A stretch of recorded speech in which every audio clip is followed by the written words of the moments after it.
ಸ್ನೇಹಿತರೆ, ಇವತ್ತಿನ ವಿಡಿಯೋದಲ್ಲಿ third standard EVS part 1 bilingual lesson 2 Greenwell ಇದ್ರ ಬಗ್ಗೆ ವಿಡಿಯೋ ಮಾಡ್ತಾ ಇದ್ದೀನಿ. ಇದುವರೆಗೂ ಯಾರು ನಮ್ಮ ಚಾನಲ್ಗೆ ಸಬ್ಸ್ಕ್ರೈಬ್ ಮಾಡ್ಕೊಂಡಿಲ್ಲ ಅವರಾದರೂ ಕೂಡ ಸಬ್ಸ್ಕ್ರೈಬ್ ಮಾಡ್ಕೊಳ್ಳಿ ಅಂತ ಹೇಳ್ತಾ, ಈಗ ಸುಮಾರು ಆಕ್ಟಿವಿಟಿಗಳಿದ್ದಾವೆ. ಆ ಆಕ್ಟಿವಿಟಿಗಳನ್ನು ಕಂಪ್ಲೀಟ್ ಮಾಡ್ತೀನಿ. ಸ್ನೇಹಿತರೆ, ಇಂದಿನ ತರಗತಿಯಲ್ಲಿ ನೀನು ಈಗಾಗಲೇ ಸಸ್ಯಗಳ ಬಗ್ಗೆ ಸ್ವಲ್ಪ ತಿಳಿದಿರುವೆ. ನಿನ್ನ ಸುತ್ತಲಿರುವ ಅನೇಕ ಸಸ್ಯಗಳನ್ನು ನೀನು ಗಮನಿಸಿರಬಹುದು. ಅವುಗಳಲ್ಲಿ ನಿನಗೆ ಪರಿಚಯವಿರುವ 10 ಸಸ್ಯಗಳ ಹೆಸರನ್ನು ಬರೆ ಅಂತ ಕೇಳಿದರೆ, ಇಲ್ಲಿ ರೋಸ್ ಪ್ಲಾಂಟ್ ಇದೆ, ಹಾಗೆಯೇ hibiscus plant, chilli plant, aloe vera, snake plant, spider plant, money plant, tomato plant, ಹಾಗೆ ಬ್ರಿಜಲ್ ಪ್ಲಾಂಟ್, ಮಿಲ್ಕ್ ಪ್ಲಾಂಟ್, ಇವೆಲ್ಲವೂ ಕೂಡ ಸಸ್ಯಗಳಾಗಿರ್ತವೆ. ಅಥವಾ ಮಗು ಯಾವುದಕ್ಕೆ ಗೊತ್ತಿರುತ್ತೆ ಅದನ್ನು ನೋಟ್ ಮಾಡಿಸ್ಬೋದು. ಅದರಲ್ಲಿ ಕೆಲವೊಂದು ಪೊದೆ ರೀತಿಯ ಸಸ್ಯಗಳನ್ನು ಕಂಡಿರ್ತಾರೆ, ಹಾಗೆಯೇ ಪೊದೆ ಅಥವಾ ಪೊದ ರೀತಿಯ ಸಸ್ಯಗಳನ್ನು ಅವರು ಕಂಡಿರ್ತಾರೆ. ಅದನ್ನು ಬುಷಸ್ ಆರ್ ಶೆಲ್ಫ್ಸ್ ಅಂತ ಕೂಡ ಕರೀತಾರೆ. ನೆಕ್ಸ್ಟ್ ನೋಡೋದಾದರೆ, herbs are small plants, they stems are very soft ಅಂತ ಇರುತ್ತೆ. ಮೂಲಿಕೆಗಳು ಸಣ್ಣ ಗಾತ್ರದ ಸಸ್ಯಗಳು, ಇವುಗಳ ಕಾಂಡಗಳು ಮೃದುವಾಗಿರುತ್ತವೆ. ಮೂಲಿಕೆ ಇರುವಂಥ ಸಸ್ಯಗಳು ಹರ್ಬ್ಸ್. ಹಾಗೆಯೇ the stems of shrubs are a bit of hard, the branches spread out at lower part of the plant ಅಂತ ಹೇಳಿದ್ದಾರೆ. ಸೊ ಪೊದೆಗಳ ಕಾಂಡಗಳು ಸ್ವಲ್ಪ ಗಟ್ಟಿಯಾಗಿರುತ್ತವೆ, ಕೊಂಬೆಗಳು ಸಸ್ಯದ ಬುಡದಿಂದಲೇ ಹುಟ್ಟಿಕೊಂಡಿರುತ್ತವೆ. ಕೊಂಬೆಗಳು ಹುಟ್ಟಿಕೊಂಡಿರುತ್ತವೆ. ಈ ರೀತಿ ಇರತಕ್ಕಂತಹ ಪೊದೆಗಳ ಸಸ್ಯಗಳು. ಹಾಗೆಯೇ the stems of the trees are hard, they grow tall. ಮರಗಳ ಕಾಂಡಗಳು ಗಟ್ಟಿಯಾಗಿರುತ್ತವೆ. ಈ ಕಾಂಡ ಗಟ್ಟಿಯಾಗಿರುತ್ತವೆ, ಇವು ಎತ್ತರವಾಗಿ ಬೆಳೆಯುತ್ತವೆ, ತುಂಬ ಎತ್ತರವಾಗಿ ಇವು ಬೆಳೀತವೆ. So next the stems of the creepers are long and smaller in size. ಬಳ್ಳಿಗಳ ಕಾಂಡಗಳು ಉದ್ದವಾಗಿರ್ತವೆ. ಈ ಕಾಂಡ ಏನಾಗುತ್ತೆ ಅಂದರೆ ಉದ್ದವಾಗಿರುತ್ತೆ ಮತ್ತು ಸಣ್ಣದಾಗಿರುತ್ತೆ. ನೆಕ್ಸ್ಟ್ ನೋಡೋದಾದರೆ,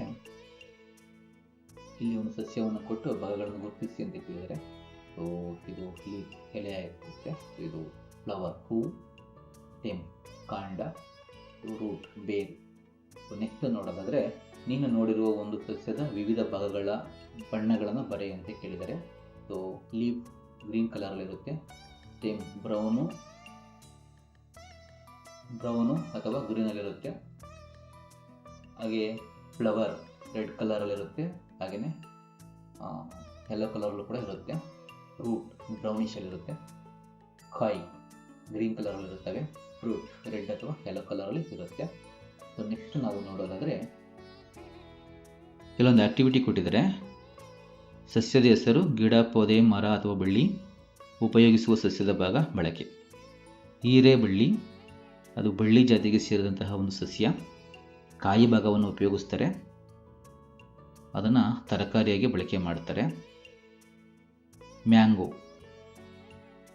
ಇದು ಮರದ ಜಾತಿಗೆ ಸೇರಿದಂತಹ ಸಸ್ಯ. ಫ್ರೂಟನ್ನು ಬಳಸ್ತಾರೆ. ಎಲ್ಲಿ ಬಳಕೆ ಮಾಡ್ತಾರೆ ಇದನ್ನು ಅಂತಂದರೆ, ಫುಡ್ಡಾಗಿ ಬಳಕೆ ಮಾಡ್ತಾರೆ. ನೆಕ್ಸ್ಟ್ ರೋಸು, ಅದು ಬುಷ್ ಅಂತ ಅನ್ಕೋಬೇಕು.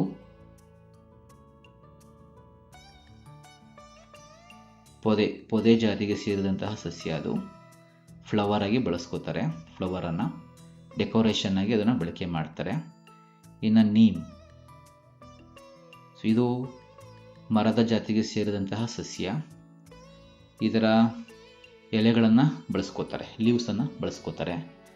ಎಲ್ಲಿ ಬಳಸ್ಕೋತಾರೆ ಅಂತ ಅಂದರೆ, ಮೆಡಿಸಿನ್ ತಯಾರು ಮಾಡಲಿಕ್ಕೆ ಇದನ್ನು ಬಳಸ್ಕೋತಾರೆ. ಸೊ ನೆಕ್ಸ್ಟ್ ನೋಡೋದಾದರೆ, ಕೋಕೋನಟ್ ಇದೆ. ಕೋಕೋನಟ್ ಅದು ಮರದ ಜಾತಿಗೆ ಸೇರಿದಂತಹ ಸಸ್ಯ. ಉಪಯೋಗಿಸುವ ಭಾಗ ಫ್ರೂಟ್ ಅನ್ನೋದನ್ನು ಬಳಸ್ಕೋತಾರೆ. ಎಲ್ಲಿ ಬಳಸ್ಕೋತಾರೆ ಅಂತಂದರೆ, ಫುಡ್ ಮತ್ತು ಆಯಿಲ್ ತಯಾರಿ ಮಾಡಲಿಕ್ಕೆ ಬಳಸ್ಕೋತಾರೆ.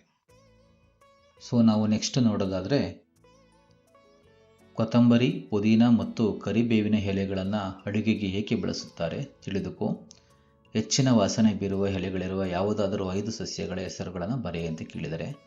ಮಿಂಟ್ ಲೀವ್ಸ್ ಅಂತ ಹೇಳಿದರೆ, ಇಲ್ಲಿ ಮಿಂಟ್ ಲೀವ್ಸ್ ಅಂತ ಅಂದರೆ ಪುದೀನ ಎಲೆಗಳು, ಬೆಸಿಲ್ ಲೀವ್ಸ್ ಅಂತ ಅಂದರೆ ತುಳಸಿ ಎಲೆಗಳು, ಕರಿ ಲೀವ್ಸ್ ಅಂದರೆ ಕರಿಬೇವಿನ ಎಲೆಗಳು, ಲೆಮನ್ ಗ್ರೇಸ್ ಲೀವ್ಸ್ ಅಂದರೆ ಲೆಮನ್ ಟೀಯನ್ನು ತಯಾರು ಮಾಡ್ತಾರಲ್ಲ ಅದಕ್ಕೆ ಬಳಸುವಂಥ ಎಲೆಗಳು, ಕೊರಿಯಾಂಡರ್ ಲೀವ್ಸ್ ಅಂತ ಅಂದರೆ ಕೊತ್ತಂಬರಿ ಎಲೆಗಳು. ಸೊ ನೆಕ್ಸ್ಟ್ ನೋಡೋದಾದರೆ, ಇಲ್ಲೊಂದು ಆಕ್ಟಿವಿಟಿ ಇದೆ, ಸಿಂಗ್ ಆ್ಯಂಡ್ ಎಂಜಾಯ್ ಅಂತ. ತುಂಬ ಚೆನ್ನಾಗಿರುವಂಥ ಆ್ಯಕ್ಟಿವಿಟಿ, ಇದನ್ನು ಬಳಸ್ಕೋಬೋದು. ನೆಕ್ಸ್ಟು ನೋಡೋದಾದರೆ draw the pictures of different leaves ಅಂತ ಹೇಳಿದ್ದಾರೆ. ವಿವಿಧ ಎಲೆಗಳ ಚಿತ್ರಗಳನ್ನು ಬರೆ ಅಂತ ಬರೆದುಬಿಟ್ಟು ಅದಕ್ಕೆ ಬಣ್ಣನ ಕೂಡ ಹಚ್ಚಬಹುದು. ಸೊ ಇಲ್ಲಿ ನಾನೊಂದು ಡ್ರಾ ಮಾಡ್ತಾ ಇದ್ದೀನಿ. ಇದ್ರ ಮೇಲೆ ಡಿಫ್ರೆಂಟ್ ಟೈಪ್ಸ್ ಇರ್ತವೆ ಎಲೆಗಳು, ಒಂದಕ್ಕಿಂತ ಒಂದು ಚೆನ್ನಾಗಿರುತ್ತೆ. S, okay, right. ನೆಕ್ಸ್ಟ್ ಏನಿದೆ ಅಂದರೆ observe the leaves printed on different objects ಅಂತ ಕೇಳಿದರೆ ವಿವಿಧ ವಸ್ತುಗಳ ಮೇಲೆ ಚಿತ್ರಿಸಿರುವ ಎಲೆಗಳನ್ನು ಗಮನಿಸುವಂಥ. ಈ ವಸ್ತುಗಳ ಮೇಲೆ ಒಂದಷ್ಟು ಎಲೆಗಳು ಮತ್ತು ಅವುಗಳ ಚಿತ್ರಗಳನ್ನು ಬರೆಯಲಾಗಿದೆ. ಸೊ ನೆಕ್ಸ್ಟ್ ನೋಡೋದಾದರೆ ಹೊಲ ಗದ್ದೆಗಳನ್ನು ಗಮನಿಸಿದ್ದೀಯಾ? ಅಲ್ಲಿ ಯಾವ ಯಾವ ಬೆಳೆಗಳನ್ನು ಬೆಳೆಯುತ್ತಾರೆ, ಆ ಬೆಳೆಗಳ ಹೆಸರುಗಳನ್ನು ಕೊಟ್ಟಿರುವ ಜಾಗದಲ್ಲಿ ಶಿಕ್ಷಕರ ಸಹಾಯದಿಂದ ಬರೆ ಅಂತ ಹೇಳಿದ್ದಾರೆ. ಮೇಯ್ಸ್ ಅಂತ ಅಂದರೆ ಮೆಕ್ಕೆಜೋಳ, ಸೊ ಗ್ರೌಂಡ್ ನಟ್ ಅಂತ ಅಂದರೆ ಶೇಂಗಾ, ಪ್ಯಾಡಿ ಭತ್ತ, ರಾಗಿ ಚಿಲ್ಲಿ, ಹಸಿಮೆಣಸಿನಕಾಯಿ, ಜವರ್ ಅಂತಂದರೆ ಜೋಳ, ವೀಟ್ ಅಂದರೆ ಗೋಧಿ, ಮಿಲ್ಲೆಟ್ಸ್ ಅಂದರೆ ಸಿರಿಧಾನ್ಯಗಳು, ಆನಿಯನ್ ಅಂತ ಅಂದರೆ ಈರುಳ್ಳಿ, ಟೊಮ್ಯಾಟೊ. So next